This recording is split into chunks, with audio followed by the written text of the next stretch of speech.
Okay, look around you right now, in your pocket, on your desk, maybe even in the car you're driving. There's this tiny little object we all depend on every single day. Yep, we're talking about the battery. And today, we're going to crack that thing open and figure out what makes it tick. I mean, think about it. You use them for everything. Your phone, your laptop, the remote control. But have you ever really stopped to wonder, how does this little metal can actually create electricity? How does it just work? Well, that's exactly what we're diving into. Yeah, for most of us, a battery is basically a black box, right? You pop it in, it works. It dies, you toss it or recharge it. But today, we're going to unlock that box. We're going to take a peek at the amazing little engine that's humming away inside. And that engine, well, it has a scientific name. It's called an electrochemical cell. And honestly, what it does is kind of like a magic trick. It takes energy that's just stored away in chemicals and poof, turns it into the electrical energy that powers our lives. It's the tiny, powerful heart of every single battery. Okay, so if it's a chemical engine, then what's the fuel, right? What's the secret sauce that makes that spark happen? Well, it's not actually magic. It's just a really, really cool and specific kind of chemical reaction. And that reaction has a name. It's called redox.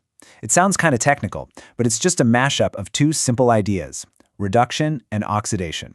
And you've got to remember this, because this one process, it's the key to the whole thing. It's like a chemical handshake that unleashes a flow of energy. So let's break this down. It's actually pretty simple. Just imagine you've got two different chemicals hanging out. One of them is super generous. It just wants to give away its electrons. We call that oxidation. And right next to it, you have another chemical that's super eager to take those electrons. That's reduction. So what do? We build a little bridge for them, a wire. And we force those electrons to travel across that wire to get to their destination. And that flow of electrons through the wire, zap! That's it. That's electricity. It's really just a controlled chemical domino effect. Okay, but to make this whole thing happen in a nice, controlled way, you need a few key parts. So, let's meet the players, shall we? This is the anatomy of our little power pack. First up, meet the anode. Think of the anode as the giver. It's the electrode where that oxidation process happens. Basically, it's the starting line for all those electrons.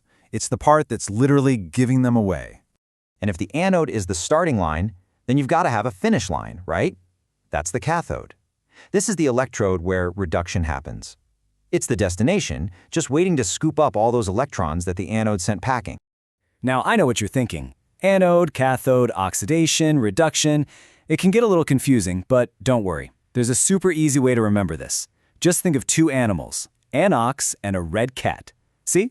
Anode has oxidation. That's an ox. And reduction happens at the cathode. That's our red cat. Easy, right? You'll never forget it now. So we have our giver and our taker. But what about the space in between them? You can't just have empty space. That's where two other really important pieces come in, the electrolyte and the salt bridge. The electrolyte is this special solution that lets charged particles, ions, move around freely. And the salt bridge, well, it's kind of like the gatekeeper. It makes sure everything stays balanced by letting the right ions pass through. Honestly, without these two, the whole system would just grind to a halt. Okay, let's just quickly recap. The anode is where oxidation happens, it loses electrons. The cathode is where reduction happens, it gains electrons. That means the electrons always flow from the anode to the cathode. And we remember it with an ox and red cat. It's really that simple, two sides of the same powerful coin. All right, so now we know all the parts, but here's where it gets even more interesting. It turns out not all of these cells are created equal. They basically come in two main flavors, and the difference all comes down to one simple question. Is the cell giving power, or is it taking it? And that really is the key difference. Some of these reactions are just natural. They happen all by themselves, spontaneously, and they release energy while they do it. But other reactions are a bit more stubborn. They won't happen at all unless you give them a push, unless you force them to go by pumping electricity into them. And this brings us to the two big names for these cells, galvanic and electrolytic. A galvanic cell is your spontaneous one. The reaction just wants to happen. Think of it like a ball rolling down a hill. It just goes, converting chemical energy into electricity. That's your classic disposable battery. On the other hand, an electrolytic cell is the opposite. The reaction is non-spontaneous. You have to push that ball back up the hill. You have to pump electrical energy in to cause a chemical change. And here's the coolest part. Think about your phone battery. When you're using it, it's a galvanic cell, giving you power. But when you plug it into charge, it switches hats. It becomes an electrolytic cell, taking power in. It's both. So, where do you actually see these things in your daily life? Well, the answer is pretty much everywhere. Let's take a look at these little powerhouses hiding in plain sight. Okay, so the power givers, the galvanic cells. These are the unsung heroes of our modern portable world. We're talking about your standard AA and AAA batteries, of course. The big battery in your car that gets the engine going. And yeah, your smartphone battery when you're actually using it.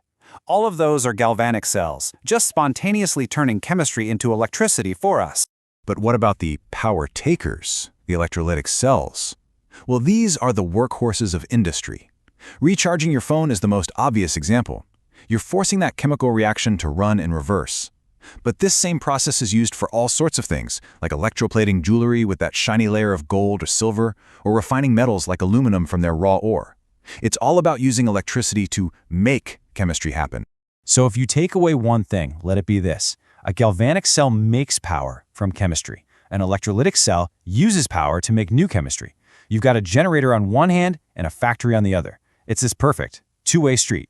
You know, from the tiniest battery in a hearing aid to the massive grids that could one day power our cities, these little cells are literally what make our world go round. And as we race toward a more electric future, understanding this stuff is going to be more important than ever. Which leaves me with one final question for you to think about. What new chemistry, what incredible new materials are we going to discover to power the world of tomorrow?